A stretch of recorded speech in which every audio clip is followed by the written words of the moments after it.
ಪತಿಯಿಂದ ದೂರ ಇದ್ದ ಮಹಿಳೆ ಪಿಜಿ ಒಂದನ್ನು ನಡೆಸ್ತಾ ಇದ್ಲು. ಈ ವೇಳೆ ಪರಿಚಯವಾದಂತಹ ವ್ಯಕ್ತಿಯ ಜೊತೆಗೆ ಸಲುಗೆ ಕೂಡ ಬೆಳೆದಿತ್ತು. ಖುಷಿಯಾಗಿ ಇದ್ದಂತಹ ಆ ಮಹಿಳೆ ಬೆಳಗಾಗೋ ಹೊತ್ತಿಗೆ ಅನುಮಾನಾಸ್ಪದವಾಗಿ ಸಾವನ್ನಪ್ಪಿದ್ದಾಳೆ. ಈ ನಡುವೆ ಜೊತೆಗಿದ್ದಂತಹ ಸ್ನೇಹಿತ ನನಗೇನೂ ಗೊತ್ತೇ ಇಲ್ಲ ಅಂತ ಹೈ ಡ್ರಾಮಾವನ್ನು ಶುರು ಮಾಡಿದ್ದ. ಮುಂದೇನಾಯಿತು ಅನ್ನೋದ್ರ ಬಗ್ಗೆ ಒಂದು ಇಂಟ್ರೆಸ್ಟಿಂಗ್ ಸ್ಟೋರಿ ಇದೆ, ನೋಡೋಣ ಬನ್ನಿ. ಪತಿಯಿಂದ ದೂರವಾಗಿ ಪಿಜಿ ನಡೆಸುತ್ತಿದ್ದ ಮಹಿಳೆ, ಪ್ರಿಯಕರನ ಜೊತೆಯಲ್ಲಿದ್ದ ಮಹಿಳೆ ನೇಣಿಗೆ ಶರಣು. ಆಸ್ತಿ ವಿಚಾರಕ್ಕೆ ಸ್ನೇಹಿತನೇ ಕೊಲೆ ಮಾಡಿರುವ ಶಂಕೆ. ಏನಾಯ್ತು ಅಂತ ಗೊತ್ತೇ ಇಲ್ಲ ಎಂದು ಸ್ನೇಹಿತ ಹೈಡ್ರಾಮಾ. ಬೆಂಗಳೂರಿನ ಕೋಣನಕುಂಟೆಯಲ್ಲಿ ಇಂಥದ್ದೊಂದು ಘಟನೆ ವರದಿಯಾಗಿದೆ. ಇಲ್ಲಿನ ಕೊತ್ತನೂರು ವಾಸಿಯಾದ ಹೇಮಾವತಿ ಅನ್ನೋರು ಕಳೆದ ಕೆಲ ದಿನಗಳ ಹಿಂದೆ ಪತಿಯನ್ನ ತೊರೆದು ಪಿಜಿಯೊಂದನ್ನ ನಡೆಸ್ತಾ ಇದ್ಲು. ಪಿಜಿ ಮಾತ್ರವಲ್ಲದೆ ಮನೆ ಕಡೆಯೂ ಆರ್ಥಿಕವಾಗಿ ಚೆನ್ನಾಗಿದ್ದ ಹೇಮಾವತಿಗೆ ಇದೇ ವೇಳೆ ಶರವಣ ಅನ್ನೋ ವ್ಯಕ್ತಿ ಪರಿಚಯವಾಗಿದ್ದ. ದಿನ ಕಳೆದಂತೆ ಸಲುಗೆಯಲ್ಲಿ ಮಾತನಾಡಿಸುತ್ತಿದ್ದ ಶರವಣ ಹೇಮಾವತಿಗೆ ತುಂಬಾ ಹತ್ತಿರವಾಗಿದ್ದ. ಈ ವೇಳೆ ಹೇಮಾವತಿ ಅದೊಂದು ವಿಚಾರಕ್ಕೆ ಶರವಣ ಬಳಿ ಹಣವನ್ನ ಸಾಲವಾಗಿ ಪಡೆದುಕೊಂಡಿದ್ಲಂತೆ. ಆದ್ರೆ ಹೇಳಿದ ಟೈಮ್ಗೆ ವಾಪಸ್ ಕೊಡ್ಲಿಲ್ಲ ಅನ್ನೋ ಕಾರಣಕ್ಕೆ 2ನೇ ತಾರೀಕು ರಾತ್ರಿ ಹೇಮಾವತಿಯನ್ನ ಹುಡುಕಿಕೊಂಡು ಮನೆ ಹತ್ತಿರ ಬಂದಿದ್ದಾನೆ.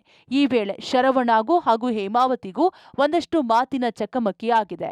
ರಾತ್ರಿ ತನಕ ನಡೀತಿದ್ದ ಜಗಳ ಮಧ್ಯರಾತ್ರಿಯ ಹೊತ್ತಿಗೆ ತಣ್ಣಗಾಗಿತ್ತು. ಆದ್ರೆ ಬೆಳಗಾಗೋ ಹೊತ್ತಿಗೆ ಹೇಮಾವತಿ ಅನುಮಾನಾಸ್ಪದವಾಗಿ ನೇಣಿಗೆ ಶರಣಾಗಿದ್ದಾಳೆ.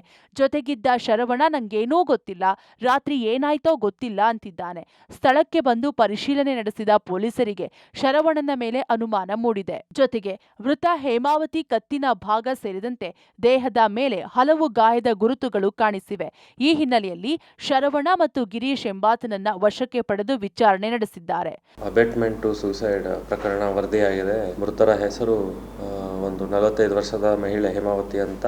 ಇದು ಅಬೆಟ್ಮೆಂಟ್ ಟು ಸೂಸೈಡ್ ಪ್ರಕರಣ ವರದಿಯಾಗಿದ್ದು, ಈವರೆಗೂ ತನಿಖೆಯಲ್ಲಿ ಮೇಲ್ನೋಟಕ್ಕೆ ಕಂಡು ಬಂದಿರೋ ಅಂಶ ಏನಂದರೆ, ಯಾವುದೋ ಒಂದು ಆಸ್ತಿ ಪತ್ರದ ವಿಚಾರಕ್ಕೆ ಈ ಮೃತಳ ಹಾಗೂ ಅವರನ್ನು ಭೇಟಿ ಮಾಡಲು ಆಗಾಗ್ಗೆ ಬರುವ ಆರೋಪಿತನ ನಡುವೆ ಜಗಳ ಆಗಿರ್ತದೆ.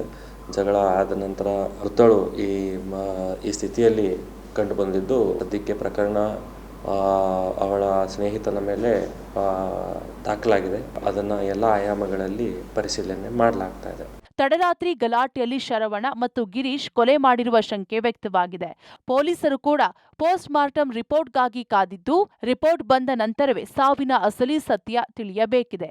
Umesh, crime bureau, public TV.